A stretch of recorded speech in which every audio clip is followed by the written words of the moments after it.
no Evangelho de Mateus, capítulo 8, versículo 5. Evangelho de Mateus, capítulo 8, versículo 5. Vamos lá, a palavra? A cura do criado de um centurião.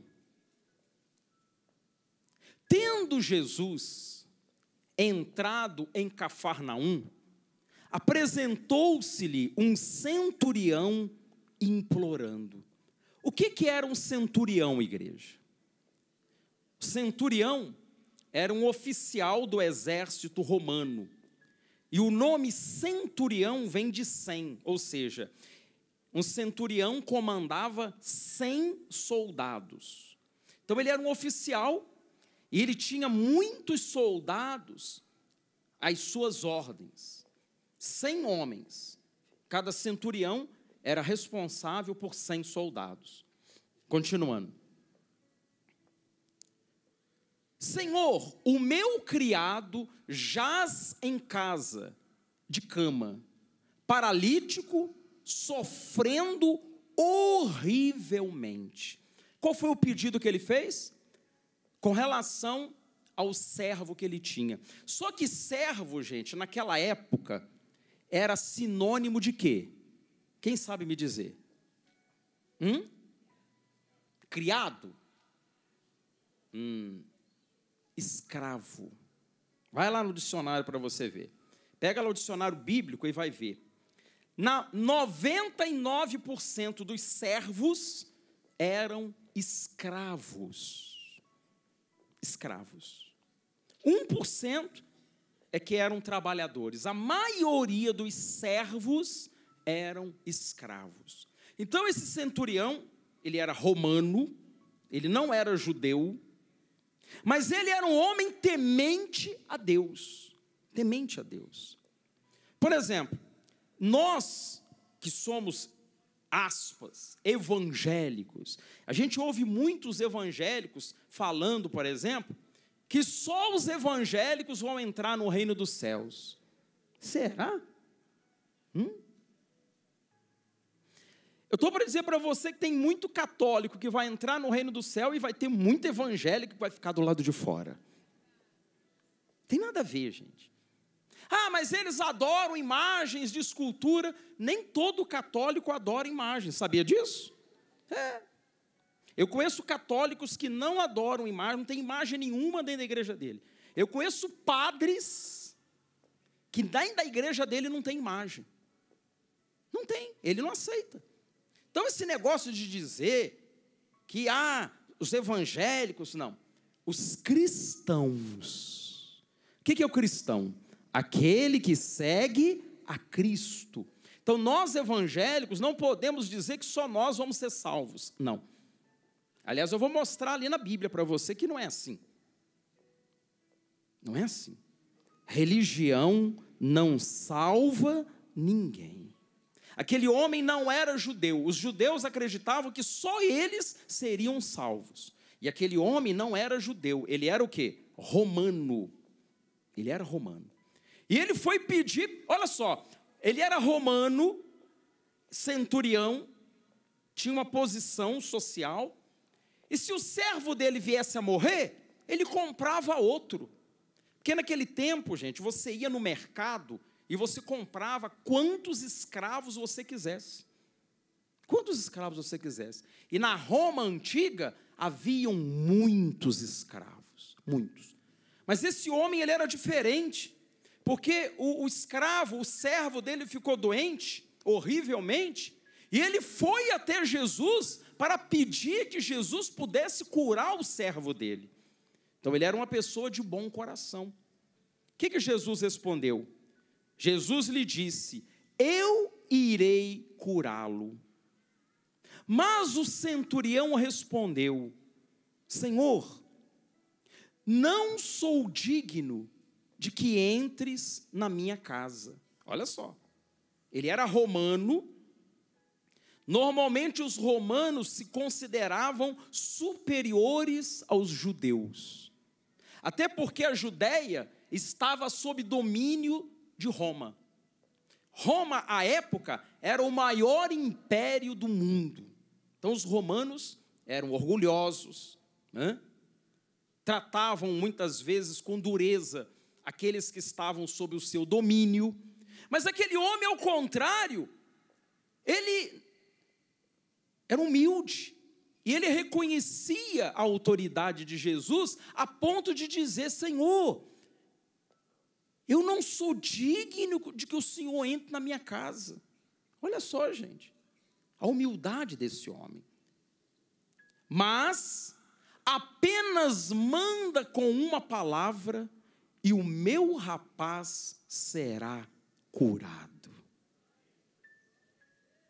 Olha só, Senhor, eu não sou digno, eu sou um pecador. O Senhor é um homem santo. Manda uma palavra e o meu rapaz será o quê? Curado. Olha como é que ele usou o termo, meu rapaz. A gente percebe ali um carinho da parte dele, como se fosse um filho, né? Então você vê que o coração daquele homem era diferenciado. E mais ainda, olha a fé daquele homem. Senhor, não precisa o Senhor ir na minha casa. Eu não sou digno. Manda apenas o que, igreja? Uma palavra. Você vê o poder da palavra, gente. O poder, a palavra tanto pode construir, como também pode destruir. A palavra tem poder. Aliás, se nós vemos no início da Bíblia, na criação, o que Deus usou para criar os céus, a terra e as coisas? Ele usou o quê? A palavra. Ele usou a palavra. Haja luz e houve luz. Aconteça isso, aconteça... Olha lá. Disse Deus, haja luz, e houve luz. E viu Deus que a luz era boa, e fez separação entre luz e as trevas. Quem criou a luz? Deus. Vai lá no 6. No 6. E disse Deus, haja firmamento no meio das águas, e separação entre águas e águas. Olha lá, de novo ele usou o quê? A palavra, né? Puxa, vai descendo, vai descendo, vai descendo, vai descendo. Disse também Deus, ajuntem-se as águas debaixo dos céus num só lugar, e apareça a porção seca. E assim se fez. Olha lá, Deus de novo usando o quê? A palavra. Então, a palavra ela é muito importante, gente. E aquele homem sabia que a palavra de Jesus muito mais. Então, o que ele falou? Senhor, manda apenas o quê? Uma palavra, e o meu rapaz será curado. Continuando. Pois também eu sou homem sujeito à autoridade. Eu estava meditando nessa palavra aí, ó. Homem sujeito. O que quer dizer isso? Ele estava debaixo de uma autoridade. Sujeito à autoridade significa estar debaixo daquela autoridade. Ele era um comandante, ele não era Deus, mas ele tinha homens sujeitos à autoridade dele, e ele mesmo estava subordinado à autoridade de outros, de oficiais, né, mais graduados do que ele, por exemplo. Então ele estava fazendo uma comparação. Ele falou para Jesus aqui, Senhor, eu também sou homem sujeito à autoridade. Coloca lá, por favor. Pois também eu sou homem sujeito à autoridade, e tenho soldados às minhas ordens. E digo a este, vai, e ele vai. E a outro, vem, e ele vem. E ao meu servo, faze isso, e ele o faz.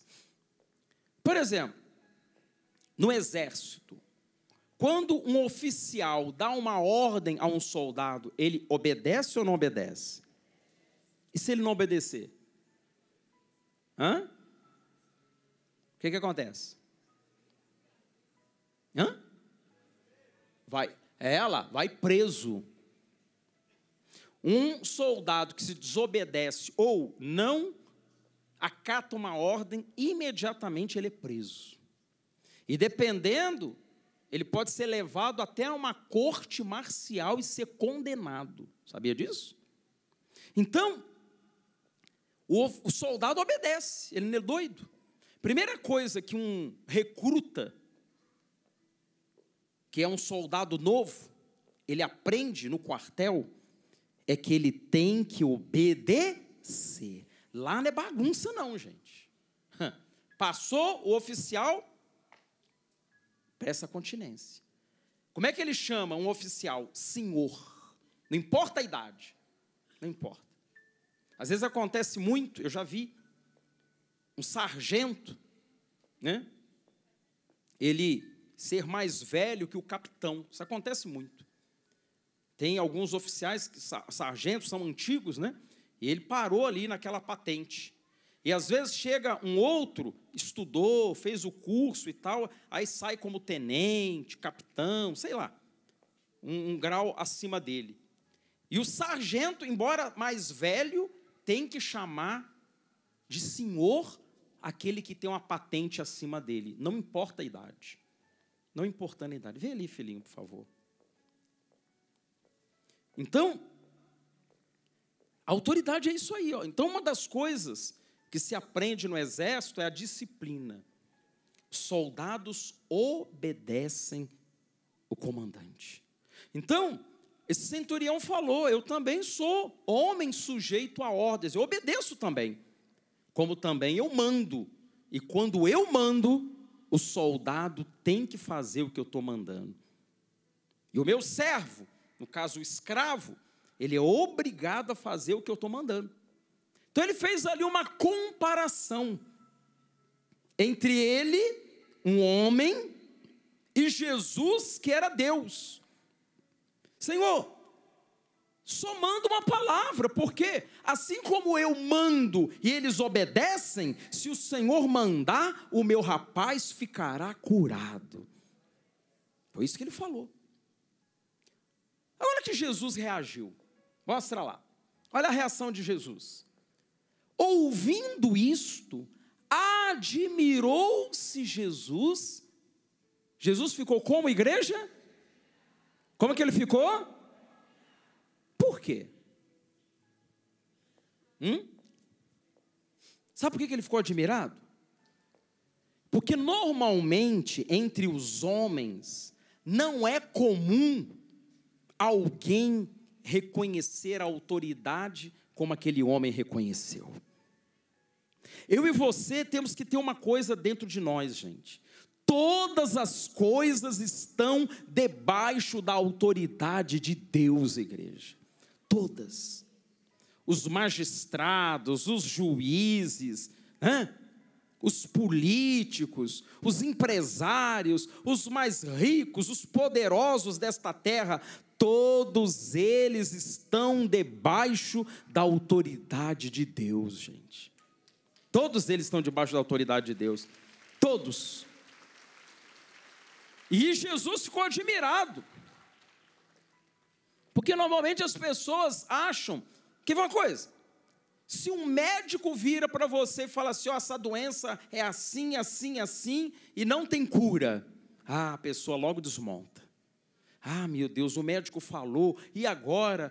Pera, deixa eu recorrer a um outro médico. O outro médico vai e fala a mesma coisa. Pronto, lascou, e agora? Uai, a última palavra é do médico? A última palavra é de quem? É de Deus. Então, há esperança. Ah, mas o juiz bateu o martelo e falou que não. Ué, mas quem está acima do juiz?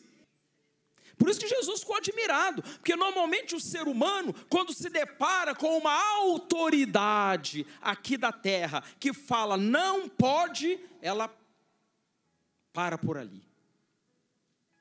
Aqueles que ousam acreditar no impossível são aqueles da fé. Por isso que Jesus ficou admirado. Olha o que ele disse, coloca aí. Em verdade vos afirmo, que nem mesmo em Israel achei fé como esta. E olha que quando ele falou Israel, estava se referindo a quem? Ao povo judeu. Ele falou, nem entre os judeus eu achei alguém com tanta fé como esse romano. O homem não era da tradição judaica, mas ele acreditava em Deus, gente. Olha o que Jesus falou por conta disso, ó, continuando. Digo-vos que muitos virão do Oriente e do Ocidente, e tomarão lugares à mesa, com Abraão, Isaque e Jacó no reino dos céus. Ao passo que os filhos do reino serão lançados para fora, nas trevas. Ali haverá choro e ranger de dentes. Sabe o que quer dizer isso? Aquilo que eu falava agora há pouco. Normalmente, os evangélicos acham que eles é que serão salvos só. Não. Jesus está falando ali, ó, muitos dos filhos do reino vão ser lançados fora. Vai ter muito crente do lado de fora. Mas Senhor, aleluia, ripa ali para trás. Ripa ali para trás, vai você para lá. Porque conhecia a verdade, ia na igreja e, no entanto, vivia no pecado, na mentira, na fofoca, na iniquidade, na prostituição, no roubo, no adultério. Porque tem gente que é assim, vem na igreja e até participa da ceia. Pega o pãozinho, que delícia. Ô bispo, esse pão está muito pequeno, não é para ser maior, não. Passar um patezinho assim. Esse cálicezinho está muito pequeno. Já teve gente que falou assim, ô bispo, tem que ser vinho, não pode ser suco de uva, não. Falei, danado. Você quer tomar um vinho, né? Mas o procedimento não condiz com a fé, gente. Mas Jesus está dizendo, ó, ao passo, quer ver? Deixa eu ver aqui, ó. Muitos virão do Oriente e do Ocidente e tomarão lugares à mesa. Sabe quem são esses que vêm do Oriente e do Ocidente? São aqueles que não são crentes, aspas, né? Evangélicos. Não. Por isso que eu falo, vai ter católico que vai ser salvo, vai ter gente que nem religião tem e vai ser salva. Sabe por quê? Porque teme a Deus, é honesto, anda direitinho, obedece a palavra. Ele não tem uma religião, mas ele teme a Deus. Religião salva alguém? Não. Era para ser obrigação nossa, né? Porém, nem todo aquele que diz Senhor, Senhor, entrará no reino de Deus. Está escrito isso, olha lá. Olha lá. Nem todo que me diz Senhor, Senhor, entrará no reino dos céus, mas aquele que faz a vontade de meu Pai que está nos céus. Está vendo? Se a pessoa fizer a vontade de Deus, ela entrará no reino dos céus. Quer seja judeu, grego, romano, brasileiro, americano, chinês, não importa. Não é a nacionalidade, cor da pele e muito menos religião que vai garantir que você seja salvo. Chegar lá no reino do céu, você chega assim, mostra a carteirinha, ó, membro da Igreja Mundial do Poder, lá do Brás. Eu sou lá do Brás, da cidade mundial. Você acha que isso aí vai garantir que você vai ser salvo, é? Não vai, gente. Não vai. Por isso que Jesus falou, muitos virão do Oriente e do Ocidente e vão tomar lugar à mesa. Ao passo que os filhos do reino, né, serão lançados para fora nas trevas. Ali haverá choro e o que, igreja? Ranger de dentes. Que coisa, hein? Ocorreu uma coisa aqui, ele está falando das trevas, não está?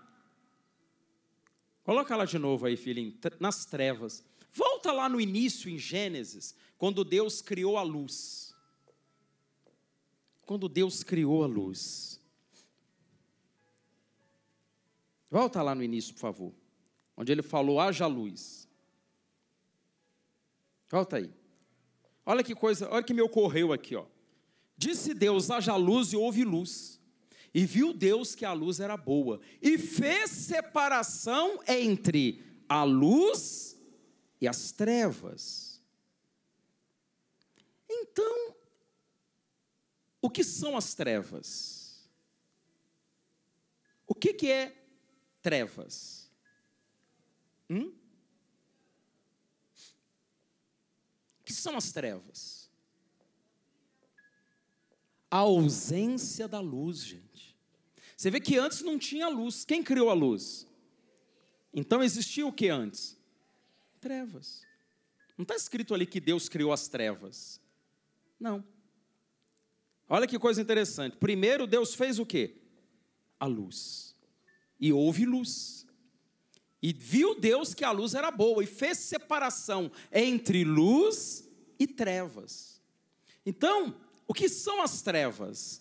A ausência da luz. Você sabia que o frio não existe? Isso aí, inclusive, é uma definição dos cientistas. E eles estão corretos. Sabia que não existe frio? Como não existe, bispo? Lá fora está um frio danado. Não. O frio é a ausência de calor. É. A mesma coisa, as trevas. O que são trevas? A ausência da luz. Se eu apagar a luz, o que acontece? Trevas.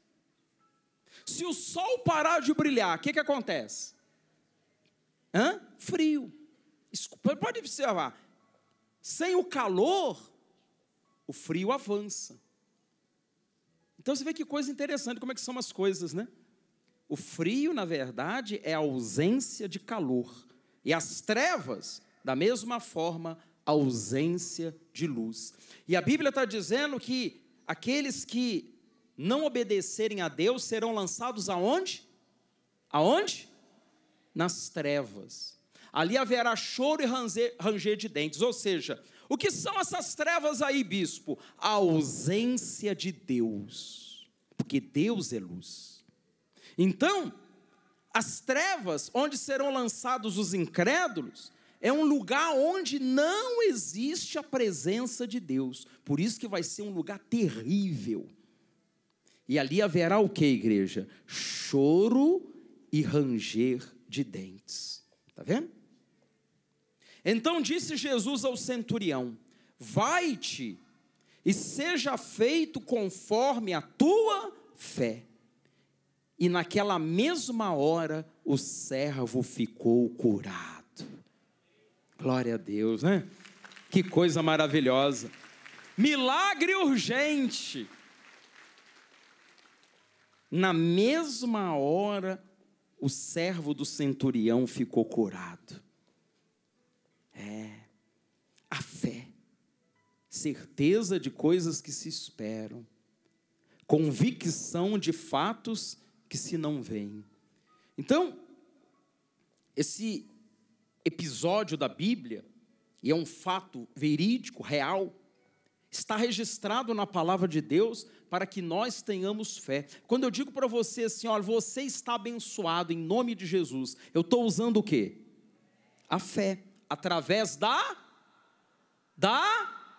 palavra. Então, quando alguém falar para você que você está abençoado, toma posse. Toma posse, porque essa palavra é poderosa, gente, para abençoar a sua vida. Entenderam a palavra? Graças a Deus.